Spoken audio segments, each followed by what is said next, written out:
ආයුබෝවන් ඔන්න අපි ගොඩක් දවසකින් ගණිත ගැටලුවක් සාකච්ඡා කරන්නයි මේ සූදානම් වෙන්නේ. එහෙමනම් අපි බලමු මොකක්ද මේ ගණිත ගැටලුව කියලා. ඔන්න පුතේ දුවේ තියෙනවා ගණක වල රූප තුනක්. හැබැයි මේ ගණක වල තියෙන රූප වල මොනවද කියලා තියෙන්නේ? එකම ගණකයක විවිධ පැති ඉහත දැක්වේ. එතකොට මේ තියෙන්නේ එකම ගණකයක්. අපි දැම්මට පස්සේ තුන් ආකාරයකට පේන විදිය තමයි මේ තියෙන්නේ. ඉතින් ඔන්න අපිට මේ විදිහට ප්‍රශ්නයක් ගොඩ නැගෙනවා. පහට විරුද්ධ පැත්තේ ඇති ඉලක්කම කුමක්ද? අපි දැන් බලමු කොහොමද මේක විසඳන්නේ කියලා. ඉස්සර වෙලාවම අපි බලන්න ඕනේ පළවෙනි එක සහ දෙවෙනි රූප දෙක. මෙන්න මේ රූප දෙක ගැන තමයි මම කතා කරන්නේ. මෙහිදී අපි බලනවා මේකේ තියෙනවා 5 4 3 4 1 3. ඉස්සෙල්ලාම අපි බලන්නේ එක වගේ ඉලක්කම් තියෙනවද කියලා.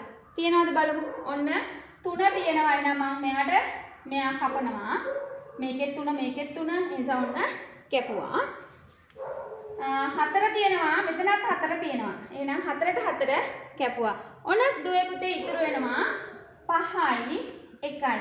එහෙමනම් 5 තියෙන පැත්තට විරුද්ධ පැත්ත තමයි 1 තියෙන්නේ. එහෙමනම් මේකේ පිළිතුර තමයි 1 කියන එක. හරිම ලේසි.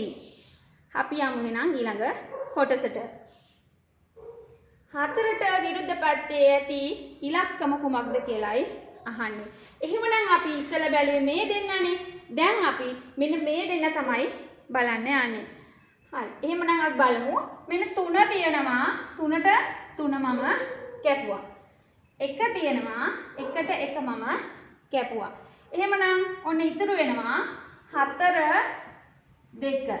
එහෙමනම් අපේ ප්‍රශ්නේ තියෙන්නේ 4ට විරුද්ධ පැත්තනේ. අපිට ආවේ කීයද? 2. මෙන්න මේ ආකාරයටයි දුවේ පුතේ අපි මේ වගේ ගැටලු විසඳන්නේ. ආයුබෝවන්.